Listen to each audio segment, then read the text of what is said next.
Hi guys, and welcome to another episode of Kabir Considers. In this video, we're going to react to the most popular cake for every year that you were born. This is going to be an interesting one because I was born in 1990, so it's going to be fun to see like what kind of cake was the most popular around that time. Like, how are they going to calculate this? Is this going to be based on the amount of times this cake was bought from a bakery? Like, how would they even get that information?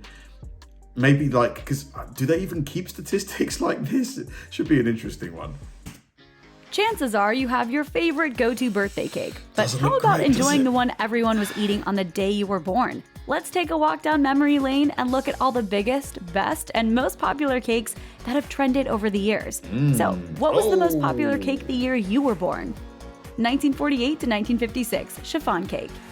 A light dairy-free cake that looks a lot like angel food, chiffon has the same spongy texture, but this Looks cake is good. made with both egg whites and yolks, along with fruit juice. Invented by a guy with the perfect name of Harry Baker, chiffon cake was popularized in 1948 after he sold the recipe to Betty Crocker. Wow. 1957 to made with fruit 1960, juice. German chocolate cake. German chocolate cake isn't actually German, says NPR, and was instead named for Sam German, the creator of a sweet baking chocolate aptly called German's chocolate.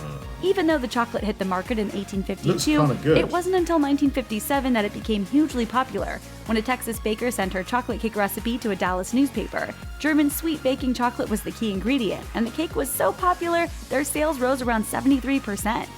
1961 to 1965, pink champagne cake. Champagne Chocolate cake. cakes made with cola have been popular across the southern US for decades, but in the beginning of the 1960s, it was the Ooh, I would destroy this. This looks amazing. Coast pink champagne cake that rose to the top. The layers of this sweet light cake were usually separated by a layer of coconut or Bavarian cream, then covered in fondant for a delicious, unique flavor. 1966, tunnel of fudge cake. In 1966, America was all about the decadent tunnel of fudge cake, which popularized Nordic Ware's Bundt baking pan. The pan was almost discontinued by the company until Houston's Ella Helfrich used it for her Pillsbury Bake-Off competition cake in 1966. Her tunnel of fudge cake, with its chocolate nut bundt-shaped cake and fudgy middle, came in second, but it became so popular, Nordic Ware was making 30,000 Bundt pans a day to keep up with demand. Wow. 1967 to 1971, carrot cake. Carrot cake got a major boost in the late 1960s I like carrot cake. Like, I feel like it's quite underrated. when the cream cheese frosting we know and love today became the go-to topping. And let's be honest here, it's the frosting that makes it. Couple that with an increasingly health-conscious country, and carrot cake surged in popularity. It stayed near the top for years too, because the carrots make it healthy, right? So you're getting carrot cake? Isn't that a little cliche? Rabbits, carrots. 1972 to 1973, Sakatumi cake. I have never heard of the Sokatumi cake. This is the first time I've ever heard of it. 1970 Why is it Sakatumi called cake was a that? kind of coffee cake, and it looked pretty boring from the outside. Cut into it though, and you'll find a layer of brown sugar, cinnamon, and pecan filling. The main draw though seemed to be simply that the name was a pop culture reference to one of the biggest shows on television at the time, I Laugh-In. see. Sock it to me, sock it to me, sock it to me, sock it to me. Sock it to yourself. Sock it to me? 1974, the Was that Nixon? What the heck? Watergate cake.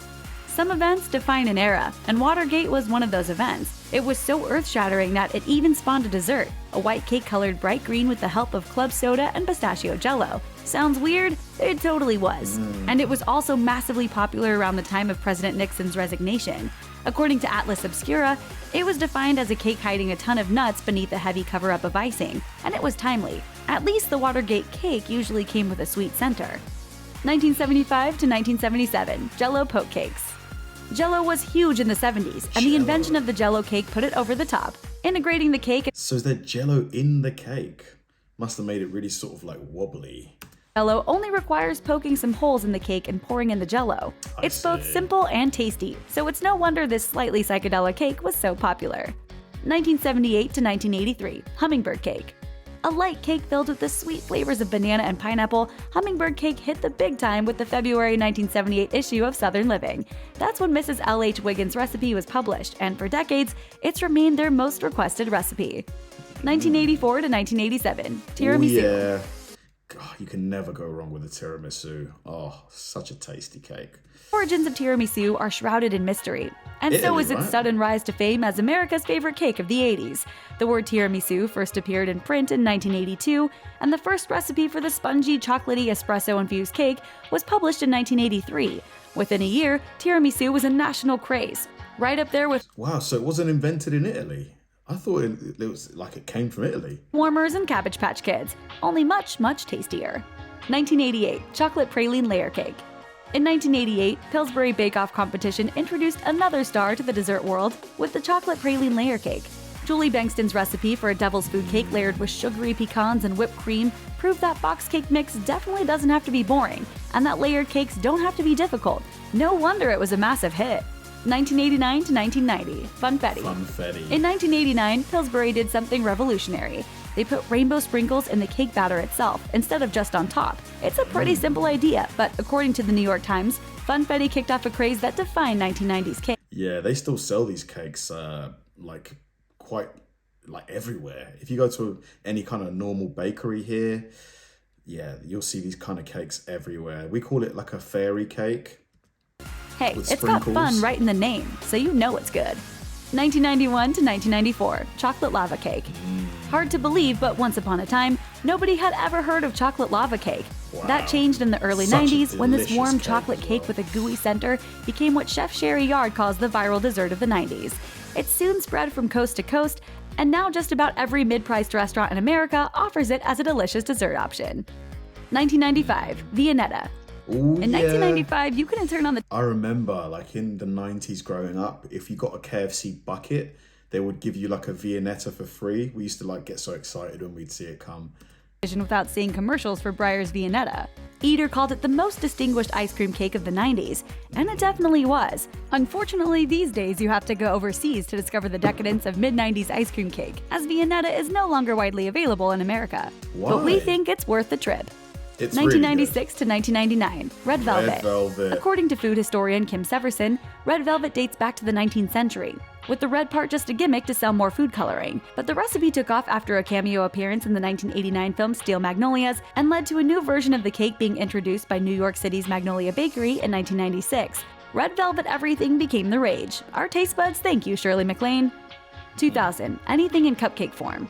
The Magnolia Bakery also helped turn cupcakes into a national obsession after the delicious By the way, like any of the cakes that I've said that, I haven't heard of or anything like that, or if you've tried any of these cakes, the lesser known ones, like the socket to me cake, for example, like what do they taste like? Are they good? I'm sure they're going to be sweet and stuff, but did you like them? Like, did you not? was featured in an episode of Sex and the City. Not everyone was a fan though, as some felt the fad drove quirkier foods out in favor of chasing the latest hot trend. But hey, cupcakes. 2001 to 2007, bacon cakes.